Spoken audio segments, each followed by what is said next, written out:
எனக்கு அன்பான தேவனுடைய பிள்ளைகளே, வேதத்தில் நாம் வாசித்து பார்த்தால் ஈசாக்கு விதை விதைத்தார்.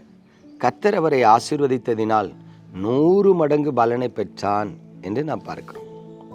ஆனால் இந்த நாட்களில் கர்த்தரை விசுவாசிக்கிற நாம் நமது வாழ்க்கையில் 100 மடங்கு பலன், 100 மடங்கு ஆசீர்வாதத்தை பெறுகிறோமா என்பதை கவனித்து பார்த்தால் ஆமா என்று சொல்ல முடியவில்லை.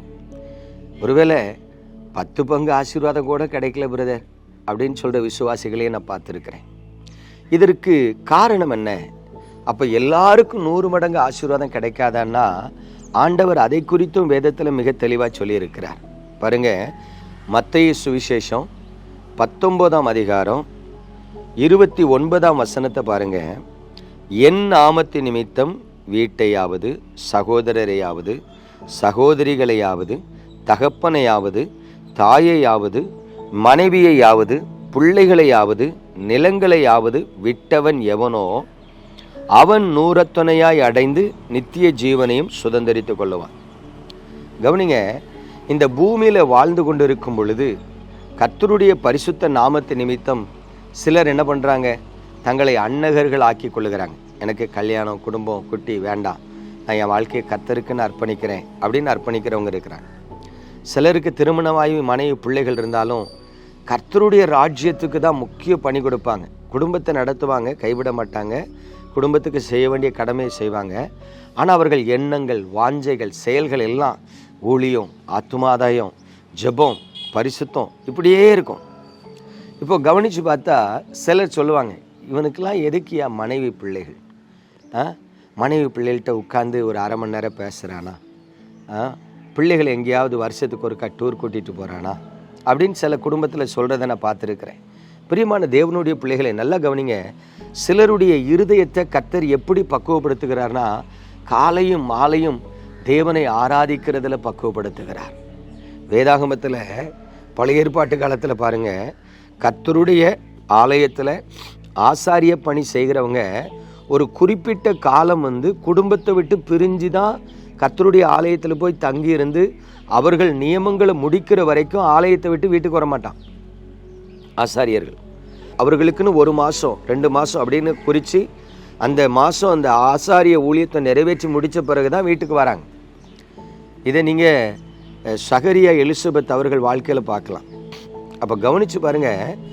அப்போ தேவனுக்காக சிலர் வைராக்கியம் பாராட்டுகிறாங்க. குடும்பத்தோடு சந்தோஷமாக மற்ற மனிதர்களை போட அவங்க இருக்க முடியாது. ஆனால் ஆண்டவர் அவங்களுக்கு ரிவார்டு கொடுக்குறார். என்ன ரிவார்டு கொடுக்குறார்?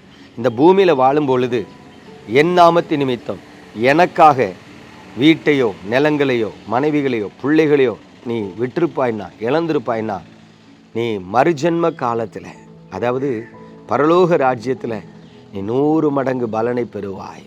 அல்லேலூயா. அப்போது ஈசாக்கு பூமியில் வாழும் பொழுது 100 மடங்கு பலனை பெற்றார்.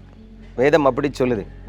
அதனால் நாமளும் இந்த உலகத்தில் வாழும் பொழுது 100 மடங்கு பலனை அடையணும்னு ஆசைப்படுகிறோம். ஆனால் எல்லாருக்கும் 100 மடங்கு பலனை பூமியில் கர்த்தர் கொடுக்கறதில்ல. சிலருக்கு 100 மடங்கு பலனை பூமியிலே கர்த்தர் கொடுக்கிறார். ஆனால் பலருக்கு 100 மடங்கு பலனை பரலோகத்தில் கொடுக்கிறார். அல்லேலூயா. ஏன்னா நம்முடைய தேவன் பட்சபாதமுள்ள தேவன் அல்ல.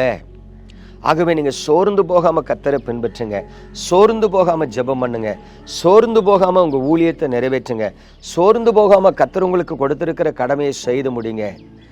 நீங்கள் எல்லோரும் 100 மடங்கு பலனை கர்த்தரிடத்தில் பெறுவீர்கள். நாம் ஜெபிப்போமா? எங்கள் அன்பின் பரலோக தகப்பனே, இந்த பரிசுத்தமான நல்ல காலை வேளையில் உமது பிள்ளைகளுக்கு நீங்கள் தந்த நல்ல சத்திய வசனத்துக்காய் ஸ்தோத்திரம். உமது கிருபையின் கரத்தில் உமது பிள்ளைகளை நான் தருகிறேன், ஆசீர்வதிக்கிறேன். பலமுள்ளவனுக்காகிலும் பலனற்றவனுக்காகிலும் உதவி செய்கிறது உமக்கு லேசான காரியம் என்று சொன்னீரேன். சிலர் சோர்ந்து போய் வீட்டில் இருக்கிறாங்க, அவங்கள தட்டி எழுப்புங்கப்பா. உடைய கிருபையுள்ள வார்த்தைகள் அவர்கள் மனக்கண்களை திறக்கவும், உடைய கிருபையுள்ள வார்த்தைகள் அவர்களை ஆசீர்வதித்து நடத்தவும் உமது அன்பு கரத்தில் தருகிறேன். தேவரீர் உடைய பிள்ளைகள் மீது பட்சமாயிருந்து நீர் அவர்களை நன்மையால் நிரப்புவீராக. இயேசு கிறிஸ்துவின் அன்பின் நாமத்தில் ஜெபிக்கிறேன் நல்ல பிதாவே, ஆமென்.